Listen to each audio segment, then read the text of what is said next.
Eu sou Beatriz Pacheco, eu tenho 62 anos, sou advogada, eu tenho 4 filhos, 3 netos e vivo com HIV há 14 anos.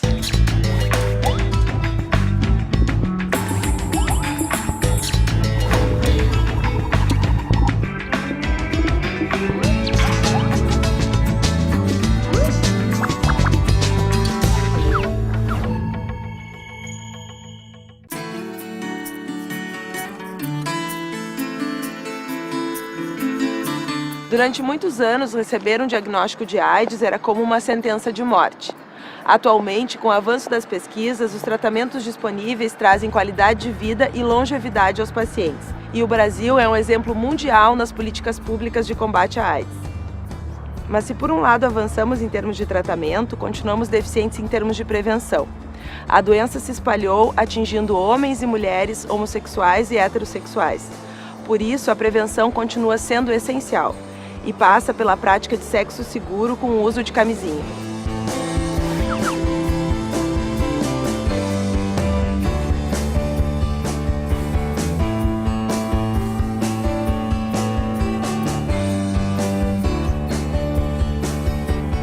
Doutora Anêmora, vamos começar explicando como é que funciona o sistema de defesa do corpo humano. O nosso sistema de defesa, ele é também conhecido como sistema imunológico.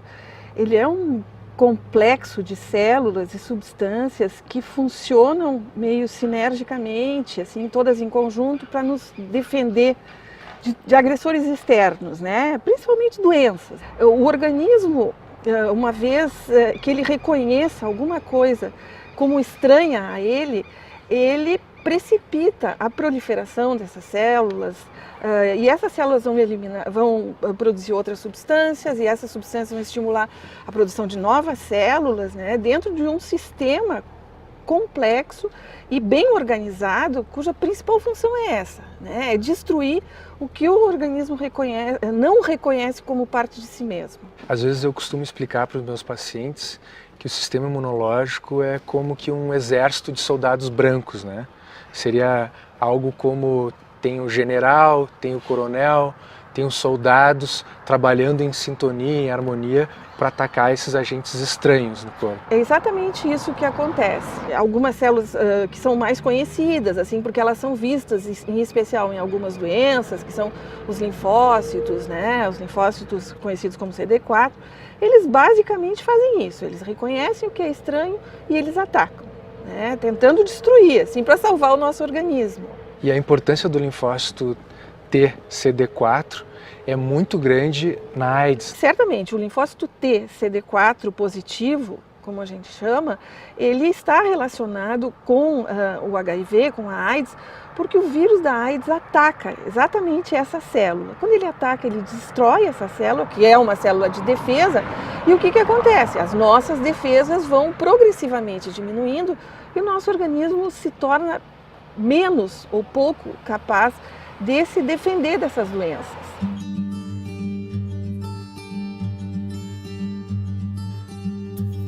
Beatriz, me conta como é que tu descobriu que tinha HIV. Eu estava casada um pouquinho mais de um ano e meio, e eu comecei a ter manchinhas na pele. Era uma coisa suave, assim como uma varicela, uma catapora. Dava uma bolinha, fazia uma feridinha, e eu ia nos médicos e eles me davam pomadas, eu passava e aquilo crescia e cada vez se espalhava mais, não curava, dava muita coceira. E eu não chegava à conclusão de nada. Eu tive em 8 médicos diferentes, levei quase um ano para ter meu diagnóstico, porque isso foi final de 96, início de 97. Naquela época, ninguém falava em HIV para mulher classe média, com parceiro fixo e perto dos 50 anos. Então, principalmente dona de casa, né? E, então, a fantasia era, porque depois ficou sabendo que era fantasia, era que havia grupos de risco, né? Uhum. Nem os próprios médicos naquela época estavam se dando conta que a epidemia estava tendo uma nova fisionomia. Nem se pensava nessa possibilidade naquele momento. Aí depois, no 8º médico que eu fui, era um médico conhecido da família, depois de fazer biópsias, eu ainda brincava, aquele médico gosta de tirar bife da gente, né? Ele não chegou a nada conclusivo. Ele me perguntou de uma forma muito constrangida se eu me importava de fazer um exame de HIV. Bom, se ele tivesse me contado uma piada, eu acho que eu não teria rido tanto. HIV, para mim, uma mulher sem vício, da casa para o serviço, serviço para casa. E aí ele olhou e disse assim, mas Beatriz, tu ainda atribui a HIV a situação de conduta? E eu perguntei para ele, mas não é questão de moral a conduta? Não. Então foi o primeiro momento em que eu ouvi dizer que ter HIV ou AIDS não era uma coisa ligada à moral e conduta. Quer dizer, é a forma de tu agir, de tu enxergar as questões da sexualidade. Mas até aquele momento eu não tinha me dado conta.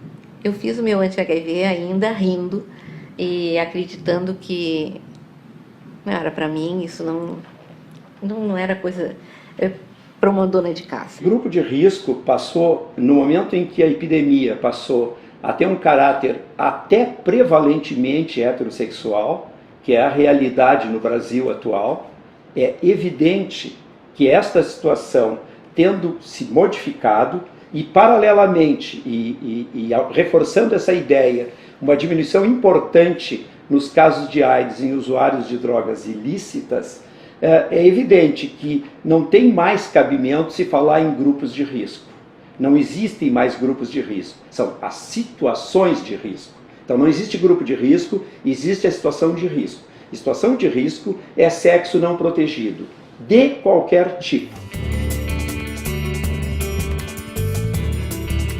Para a prevenção da AIDS, é fundamental usar a camisinha em todas as relações sexuais, inclusive sexo oral e principalmente anal. A camisinha também protege de outras doenças sexualmente transmissíveis, como a gonorreia e a sífilis, além de evitar gestações indesejáveis. Você encontra camisinhas nos postos de saúde gratuitamente. Não deixe de usá-la. Como foi a minha infecção? Eu fui casada 3 vezes. Meu segundo marido tinha cirrose hepática. De tempo em tempo, ele tinha deficiência de vitamina K e tinha que fazer transfusões de sangue num grande hospital de Porto Alegre. Ele ia lá, fazia transfusão de sangue, voltava para casa, vida normal, parceiro fixo, camisinha para quê?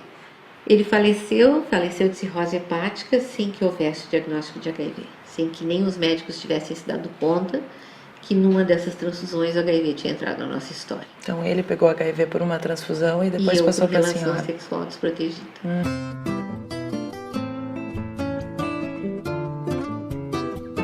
Me conta, Ricardo, como é que foi pra ti quando tu descobriu que a tua mãe tinha HIV? Foi complicado na época, né? Até pela pouca informação que a gente tinha a respeito da doença. E eu acho que até hoje em dia muita gente tem pouca informação, então ficam todos aqueles estigmas em cima da AIDS em si. O mais difícil ali foi lidar com a ideia de que nós íamos perder a mãe.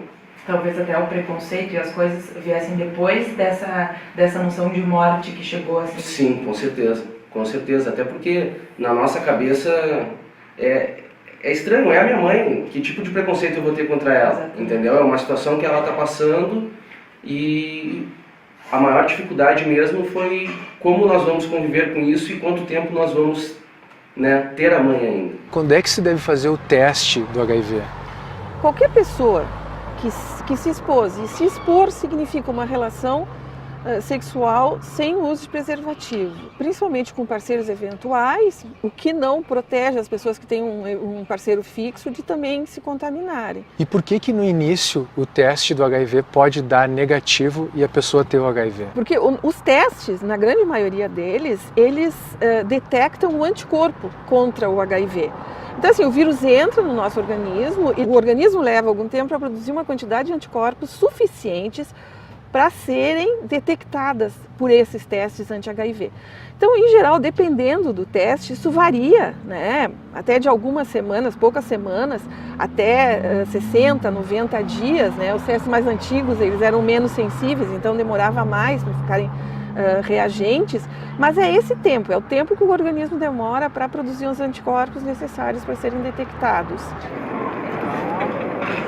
É muito mais fácil aprender a usar um preservativo sempre nas relações para evitar uma doença sexualmente transmissível, o HIV, do que ter que aprender a enfrentar essa dificuldade que os outros têm de se relacionar conosco.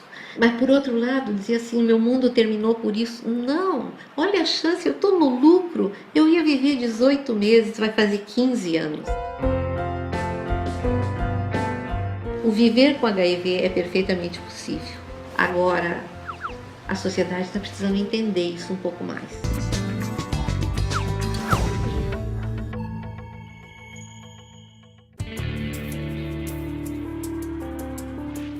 A camisinha é o maior aliado do sexo seguro, porque previne doenças sexualmente transmissíveis, incluindo a AIDS. Seu uso é simples e a distribuição é gratuita nos postos de saúde.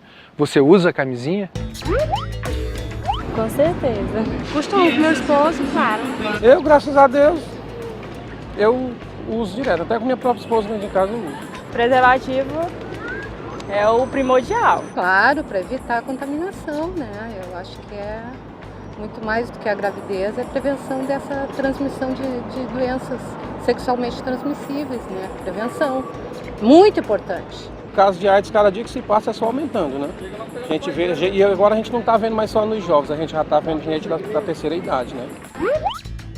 Apesar de todas as campanhas, a gente vê muita gente não usando a camisinha. O que será que está acontecendo? Se tem, sem dúvida nenhuma, questão cultural envolvida. Por outro lado, é muito comum os pacientes se queixarem que a camisinha tira muito de sensibilidade. Então, a camisinha tem uma representatividade ritualística, assim, quase que impeditiva de um sexo prazeroso. Por outro lado, como na maioria das vezes não transcorre de uma relação, pelo menos isolada, não transcorre um efeito que é a infecção subsequente, pelo menos não em caráter imediato e perceptível, as pessoas de alguma maneira se julgam seguras de que aquele sexo realizado foi um sexo seguro. É uma questão, antes de tudo, educacional, mudar este panorama do pouco uso. Por outro lado, e é uma coisa importante que a gente observa no atendimento de consultório e de ambulatório, é que os casais começam a relação utilizando camisinha.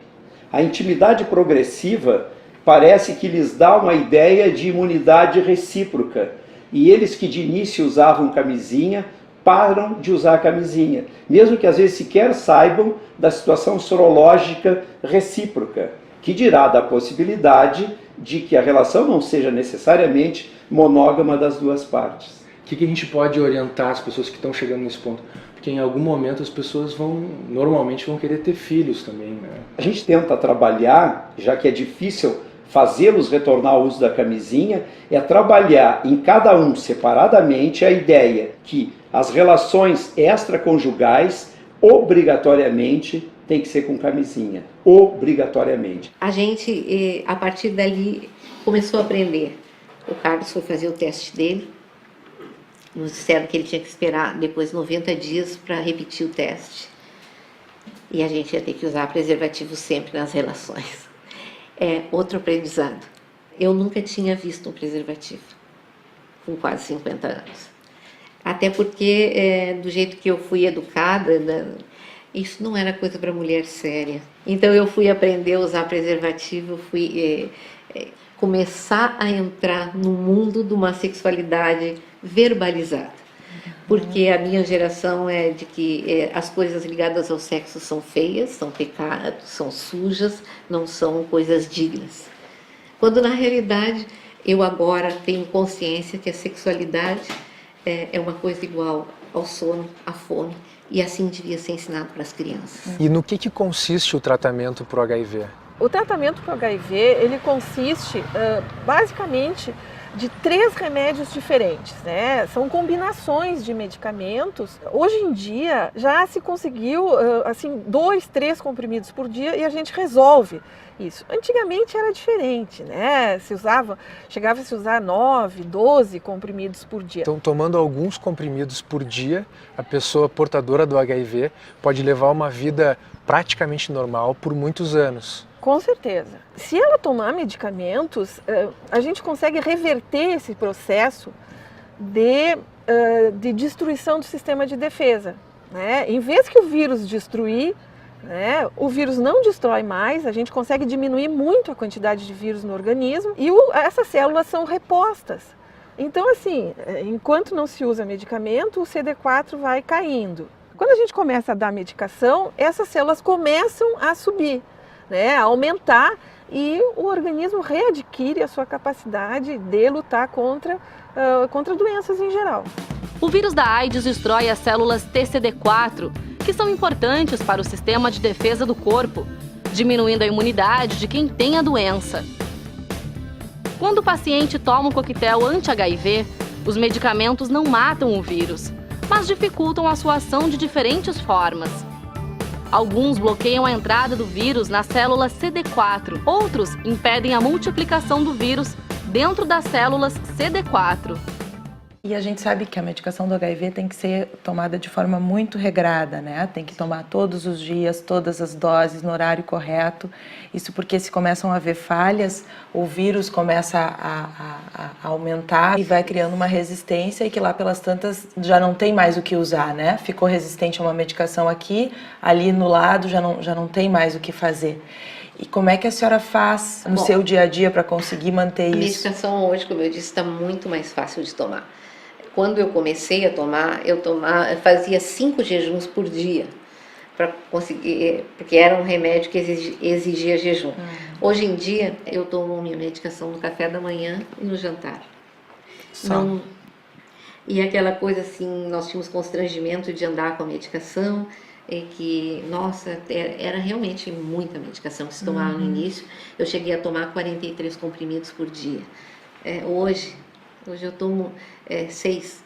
Eu tomo muito mais coisa agora pela idade do que pelo HIV. Mas a adesão ao tratamento é fundamental, sim. É a gente ter consciência, assim, isso é o que me mantém vivo. Então, vamos lá. E que tipo de sintomas podem acontecer tomando os remédios? Logo no começo, né, a maioria deles dá algum sintoma, assim, pode ter um pouquinho de náusea, um pouquinho de dor de cabeça. Alguns remédios dão tonturas, né, então a gente recomenda que seja usado à noite, dão pesadelos. O intestino funciona um pouco mais rápido, né, pode dar um pouco de diarreia. Normalmente esses efeitos, eles ao longo do segundo mês, eles já começam a desaparecer e a pessoa vai tomando seu medicamento sem grandes sintomas a curto prazo. É importante que os portadores de HIV entendam que, uma vez que começa um remédio, vai tomar para sempre esse remédio. Isso parece uma coisa meio fatalista, assim, mas na verdade é porque hoje em dia nós não temos cura, né? Nós temos tratamento, a exemplo de outras doenças crônicas, né? Diabetes, hipertensão, né? Então ele tem que tomar remédio a vida inteira. Se ele parar de tomar remédio, o vírus volta, né? Ele começa a se reproduzir e aí começa a destruir as células de defesa de novo. Tu tens o HIV, tu está absolutamente saudável, só que eu te faço exames e pelos exames eu digo que tu tens que tomar antirretrovirais e tu está muito bem, tu não está sentindo nada, é diferente do doente. E aí, depois de um tempo, tu começa a ter umas coisas, começa a afinar o rosto, tu perde a gordura aqui, os braços vão ficando fininhos. Tu me diz que tu tá com varizes, e eu vou te dizer que não são varizes, é que a gordura saiu lá das pernas e aí as veias apareceram mais, porque a gordura foi retirada de lá e colocada na barriga ou aqui atrás numa giba. Então não adianta dizer que os pacientes têm que tomar e pronto.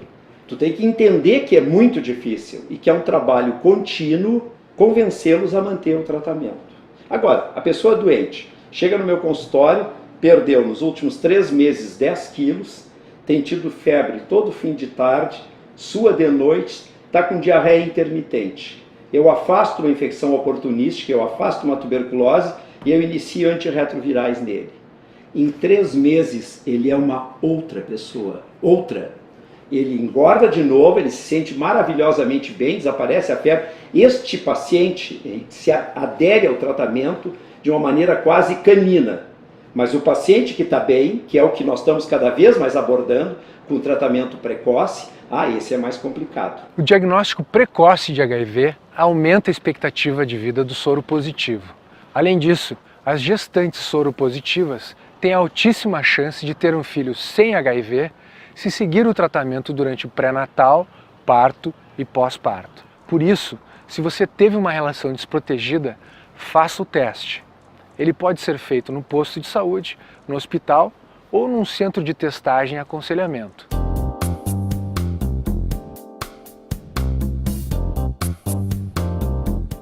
Eu estava grávida, já faltando poucos dias, né, para ganhar, quando o médico viu que era gravidez. Aí vim para cá, para Porto Alegre, fiz o meu tratamento certinho, como o doutor pediu, e graças a Deus, através desse tratamento, o meu filho nasceu sem vírus. De 96 para cá, com muita pesquisa clínica, sabe-se que quando a mãe usa medicações antirretrovirais durante a gestação, o parto e o bebê por um período, esse bebê pode ser protegido. Quando nós captamos a mãe precocemente para assistência e para tratamento, nós temos uma proteção de quase 100% dos bebês. Portanto, o HIV nos bebês ele pode ser extinto da população, desde que o diagnóstico e os cuidados da mãe possam ser feitos no pré-natal e no nascimento. A camisinha realmente previne a infecção pelo HIV? A camisinha previne a infecção pelo HIV. Só se pega AIDS por sexo anal? Não, pega AIDS por relações sexuais em geral, sexo vaginal e muito raramente até por sexo oral.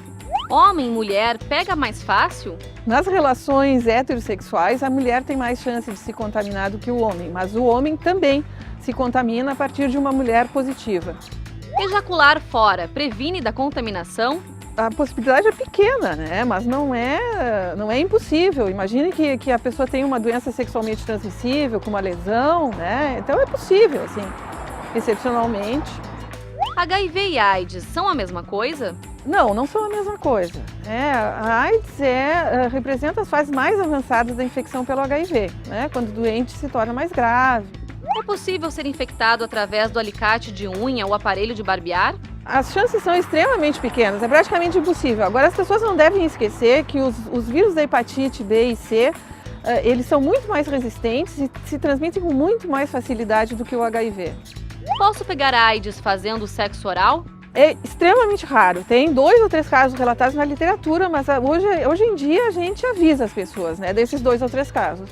Eu tive meu diagnóstico em março de 97. Em outubro de 97 eu dei minha primeira entrevista para televisão e depois a gente teve nos jornais uma entrevista grande.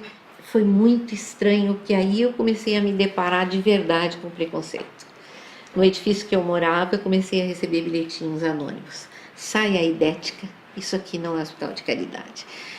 Gente que não entrava no elevador comigo, como se respirar o mesmo ar que eu respirasse fosse deixá-los infectados. Eu pegava lotação para vir para casa e um dia eu sentei no banco do corredor, entrou um rapaz, o banco estava vazio, eu escorreguei para cá, ele me olhou com um olhar sarcástico e disse assim, era só que me faltava sentar num banco quente de uma mulher com AIDS. Gente, ele disse alto aquilo dentro do ônibus e eu pensei, eu vou responder para ele, daí eu olhei para ele, deu uma pena. Ele só conseguiu demonstrar, eu tenho AIDS sim, mas ele só conseguiu demonstrar que ele é ignorante. Sentar em banco quente. Meu Deus, se pegasse HIV assim, todo mundo já tinha HIV. Garanto que aquele rapaz fez pouco em sentar no banco que eu estava sentado e tem as relações dele desprotegidas. A sociedade está precisando entender isso um pouco mais, para perceber que o vírus que tem no meu sangue, que corre nas minhas veias, não muda a minha história de vida. Não me faz menos digna do que eu era, não me torna menos digna do que qualquer mulher da minha idade, nas condições que eu vivo, não me torna menos mãe, não me faz mais burra do que eu era e menos capaz para o trabalho. O HIV é transmitido através do contato sexual não seguro e do sangue contaminado. Abraço, aperto de mão, beijo, compartilhar talheres, copos, alimentos, contato com suor, saliva ou lágrima não transmitem HIV. É possível que o portador de HIV tenha uma vida saudável? Perfeitamente possível. As pessoas podem levar sua vida normal, elas podem ter seus amigos, elas podem sair, elas podem ir à festa, elas podem ter seus amores, seus filhos, seus companheiros, companheiras, elas podem trabalhar. Né? O HIV não é uma doença incapacitante. Ser saudável é ser feliz. Você gostaria de rever este programa ou outro de nossa série? Visite www.tvbrasil.org.br/sersaudável.